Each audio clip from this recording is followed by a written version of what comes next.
Whoa, dudes, thanks for joining us. We're about to review a bodacious movie, Bill and Ted's Excellent Adventure. Radical.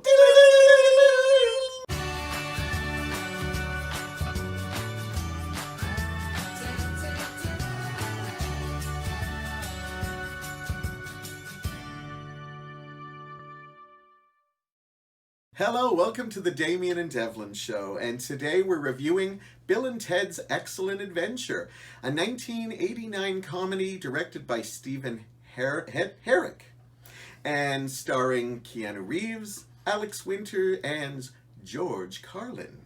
And this was a big hit back in 1989, and if you think about it, Keanu Reeves wasn't a big star at the time, so this was totally based on just the trailers and stuff. But I think it's one of those movies that did good at the box office. It actually got pretty good reviews too, but I think this found even more of an audience when it hit to VHS. Now, I've seen this movie a couple times. In fact, when it hit theaters, I actually avoided it. I don't know why. It just kind of looked dumb to me.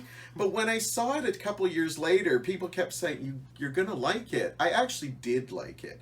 And I hadn't seen it. I've seen it a couple times, but I haven't seen it in a while. So I was very anxious to see my take on it now, to see if it holds up. And Damian, this was your first time with Bill and Ted. I had never seen Bill and Ted. Of course, I'd heard stories about Keanu Reeves getting his big breakthrough through this movie. Alex Winter I'd never heard of. You educated me on the fact that he's in The Lost Boys moments before I looked on the back of the DVD case and saw that, yeah, he's in The Lost Boys. I must have missed that part. Very small. I don't even know if he has lines.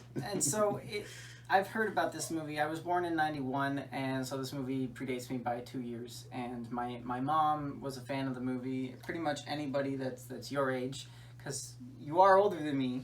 A little bit, a little bit older than me. Tiny They're always talking about how funny it is. So I've always had an interest in checking out this movie. When you finally said, "Oh, they're coming out with a Bill and Ted sequel again, soon."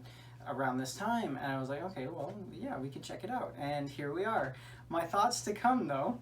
For those of you who need a recap of what it's about, maybe you haven't seen it in a long time, or maybe you haven't seen it at all. It's the story of two kind of cool slacker dudes who are on the verge of failing history, and supreme beings from the future decide to send someone back to help them, because if they fail history, they're going to separate, and apparently they play a huge part in the future without giving any spoilers.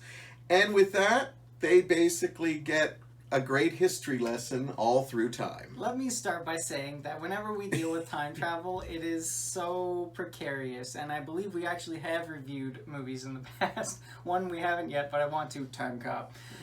We will get there eventually, I'm sure, but it's just so precarious when you deal with it, and that's going to be something that I'm going to start off with, is the script. It started off okay. It was kind of slow to me at the very beginning, I'm not going to lie. I was like, okay, there's these two idiots that just think they can play music, but they've never actually sat down to learn how to play music, and their whole goal is just so convoluted at that point. Almost gave away a spoiler, but we're going to keep this spoiler review as spoiler-free review as yeah, always. I think we'll have to hit some spoilers, but there are a lot of big things we won't touch on.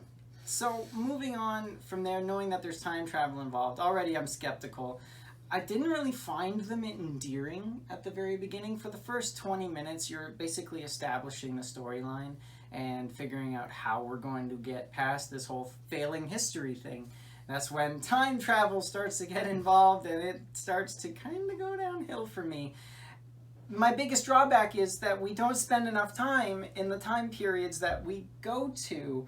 I swear to God, it took 10 minutes to go to 7 different time periods, and I felt that was really unfortunate because, for example, one of the first places they go to is the Old West, and they meet Billy the Kid.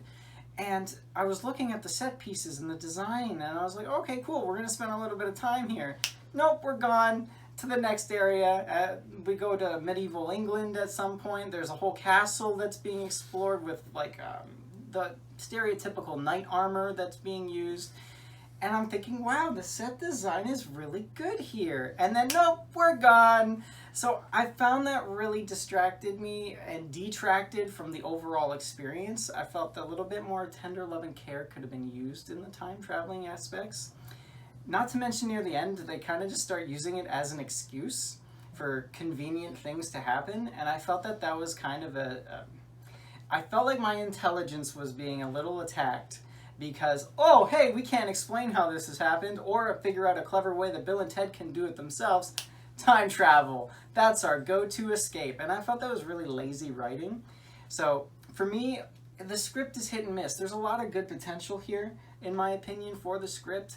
And you know what? To their credit, Alex Winter and Keanu Reeves really hit that stoner-y, stupid, radical 80s teenager vibe really well. I have no idea how old they were I at the don't know time. if they were probably early 20s, maybe. I don't think They were nailed teens. it. Yeah. They do nail their parts very, very well. And I honestly have no complaints from the rest of the supporting cast. Like, they're okay. Some of them are really forgettable. Like, some of the historical figures they had in their party, I forgot were there half the time. Mm-hmm. So, it's kind of a jumbled mess.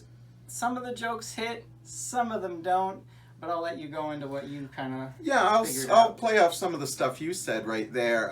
First of all, I think one of the things I absolutely adore about this movie is that Bill and Ted are very sweet, innocent characters. In fact, I think that's what I like about them, because they come off as seriously, like, just they're played up as slackers, kind of stoner dudes, but there's no pot references ever. There's no drinking. There's a pot reference. There is. He says, what's his name? Bill, near the end of the movie, just says he has an edible complex. No, that was a comment about making fun of the fact that his mom is sexy and hot. Okay. The Oedipus plot, that's a Sigmund Freud thing where you... Boy, this review just took a... Yeah, it's the Oedipus complex that Freud says, which is about being hot for your mom. So there's still no pot references in it, but I think I love your innocence for knowing that. I just taught Damian, while you blush, I'll continue while you think of what that meant.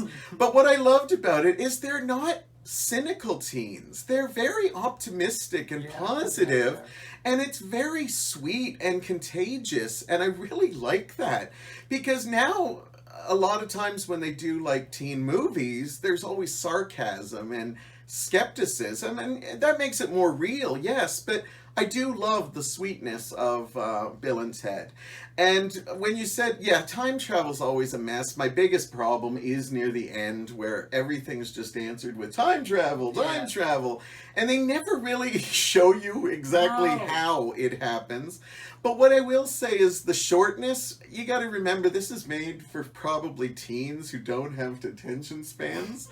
So that's you nice. As an older person now, you know, I know you like to think you're still young, but you're getting up there in years. I'm like 22, guys. But you now want a HBO series that every episode they go to a thing. But I understand. I would have liked to spend more time with some of them, but I think some of the characters, we had plenty of time with them. You know? I'll agree. You know, like how many Joan of Arc jokes can you do? They nailed all of them. They nailed all of them. I'm glad you brought up Joan of Arc, because tell me that I'm not the only person watching this movie and thought, oh my god, Finn Wolfhard is Joan of Arc. Because I thought there's a moment where Joan of Arc's walking through an 80s mall, and I thought for sure I was watching season 3 of Stranger Things. Jane Weedlin would be very happy to know that during her 20s she looked like Finn Wolfhard. Finn Wolfhard. I couldn't say Mike the name. from Stranger Things. Moving on. Oh, okay. You're going to move? Okay, sure. That's just how I roll. Yeah. Another thing, and I've mentioned this in so many other reviews before, is that the special effects are just absolute garbage.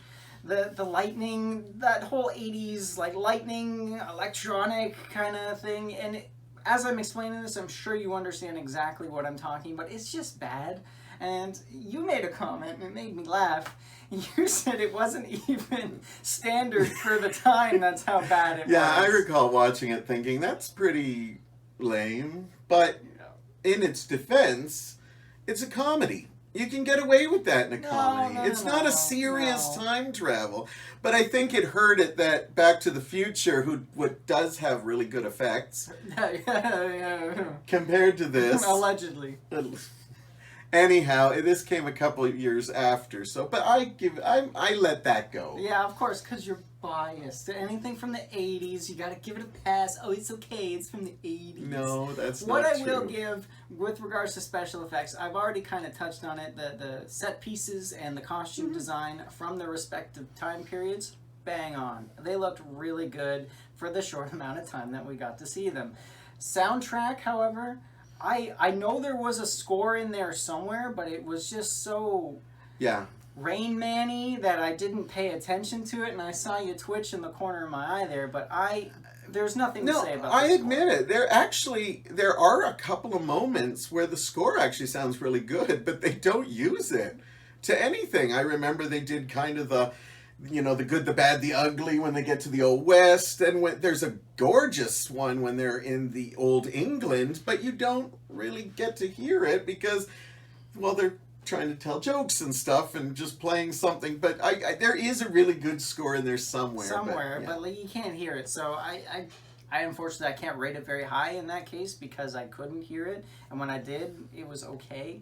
The sound effects, I felt like, yeah, it's a comedy, okay? We all know it's a comedy, but when I go like this to Devlin's head, you don't hear boom, but you'll hear that in Bill and Ted, so like, yeah, that's exactly what happens. It felt like a cartoon at times, and again, I felt like my intelligence was being insulted, but again, I'm not the target audience anymore. Thanks a lot for making me feel old. Well, I'm glad I'm a lot older than you, and I still feel like I was the target audience. You mentioned the script was a little back and forth. Two things I want to mention before you can move on to your next thought is one thing I really liked was... I almost forgot it. Oh, I made a comment like, we watch a lot of war films where Germans are talking in English. Oh, yeah. One thing I have to give Bill and Ted credit for is they use subtitles. They weren't afraid to say that Napoleon couldn't speak English, and not everybody was, Socrates was talking with, using hand gestures a lot and stuff, and I think they should get credit for actually being smart, where so many movies, like sometimes a really good movie you forget, and then you're like, oh, why are they speaking English? Yeah, that's a fair point. And another thing, I also liked that it was clever in the script that not only are these like kids that are watching this being entertained by, Bill and Ted's goofy antics, but they're actually teaching you a little bit here. They actually put the dates of when they're coming and stuff. So you're actually learning stuff. And I think when this movie came out, it actually got recommended by a lot of teaching because it was a positive thing. And Bill and Ted don't look at it as, oh my God, we got to do this. It's more like, we got to do this or we're going to break up as friends. But as they're doing it, they're teaching you. You're not learning a lot, but you're learning little things that they're slipping in that, some kids might be walking away saying, oh, I kind of know when Lincoln's birthday is now and the year he was born. So I also know pretty clever in the script to do that. Famous event when Napoleon went to Russia and built a water slide. It was a great time. And he learned about the Oedipus complex. I'll let you go to your next. Well, I actually wanted to ask you. You said you had a theory. I do have a theory. Are you finished ragging on the movie? I wasn't ragging on it, first and foremost. You're allowed to have your opinion. This is what I, a man of culture, can come at something unbiased completely, and then if it's in the 80s and I have one negative thing to say about it, this guy just has a total meltdown. Before I get into my theory, one other problem I did have with this movie is, I want to, because you're saying I'm biased and let everything go in the 80s. One of the problems I do have in 80s movies is the parents are always dicks. Are we allowed to say that? Well, if look not, that up, and we'll edit that if not. But anyhow, they always play the parents as screwed up. And when you have two very positive characters like Bill and Ted, you're like, how did they become like this? Because Ted's dad's always, I'm sending you to military school, and we won't even talk about the issues. You'll have to watch the movie to find out what Bill's things. I would say a lot of marijuana. But that's just me. It could be. But anyhow, the thing about this movie, this is what you get when you watch old movies when you're an old guy now, is when, yes, thank you. Maybe we can get some arrows put in. Anyhow, and I was telling him, I have a new theory about this movie. Now, when I first watched this movie, there's a mild spoiler here, but I'll try to avoid it. Basically, I told you already, it said that Bill and Ted cause something that makes the world a much better place. I won't tell you how big or how they do it, but it brings a lot of harmony to the world. And when I used to watch this, I watched it just like it was a comedy, that's it. But I could never get my head around, as much as they are so sweet and likable, how these two could change the world, right? And I just always had that problem. But you know what? This time watching with older eyes, I realized that Bill and Ted pull historical figures from all types, and some of these historical figures are villains.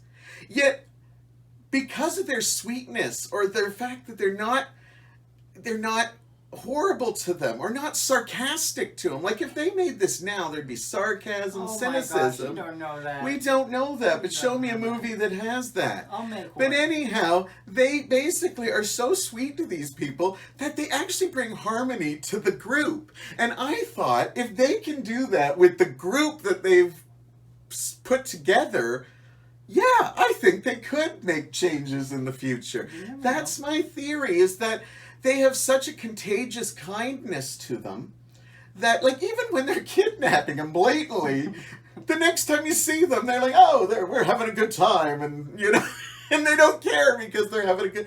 And I thought, you know what? I'm going to let it win that Bill and Ted could change the future. I also like it has a positive spin, letting younger people know that, yeah, you can change the future with little things. And I like that any movie for teens, I don't care if it's cynical, if it ends with some positivity to look forward to and you still have a lot of fun with it, that's a good thing. Just like the Tom Cruise classic, All the Right Moves. Why would you bring that up? You're talking about 80s teen movies with positivity, and I was thinking about that movie. Anyways. I'm thinking of the positive scene you're thinking of. Anyways, what are you giving this movie? I'm actually going to give this a 4. What? I'm being incredibly generous, Yes, but a I'd 4 out of 5. There are things that I don't think hold up, but overall, I think it's still a fun movie. I think this sadly would play... Yes, I agree. It would play to people my age kind of wanting to go back and looking at it. But I think sadly it would play to a younger audience now, because this probably was at teens and college kids. But I think now it would play to more like 8-year-olds, 9-year-olds, 10. I don't think they'd understand. I think they would. They'd learn how to say married. Oh, wow. Okay, yeah, I mean, if you know what that means. That's really the only bad thing in this movie, though, so it actually plays to a younger audience. Yeah, okay, maybe a little 12. Or if you know how to read what the translation of that word is. There you go. So you're giving it a 4. 4 out of 5. I'm giving it right down the middle, 2.5. It was okay, it was funny at times, but there are a lot of egregious things that I had problems with, the script being one of them, the lack of a soundtrack being notable. So I have to go right down the middle, 2.5. Would I recommend it? It depends on your personality type, but if you haven't seen it, definitely go out and check it out, because there is a new one coming out, and you mentioned there was a cartoon, there are sequels, there is a whole Bill and Ted cinematic universe out there for you to explore and enjoy. Did you like this movie? Let us know down in the comments. Make sure to share this with your friends and subscribe so you can get more excellent adventures with Damian and Devlin. And if you do watch this for the first time, we'd love to hear your review. Like, even if you've seen this before, but if this is your first time and we inspired you to go see it, let us know what you think. Tell us. Just remember, be excellent to one another. And party on, dude! Party on, dude.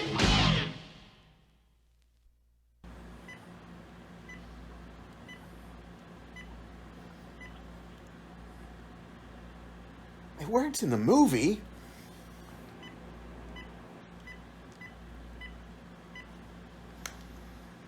Son of a...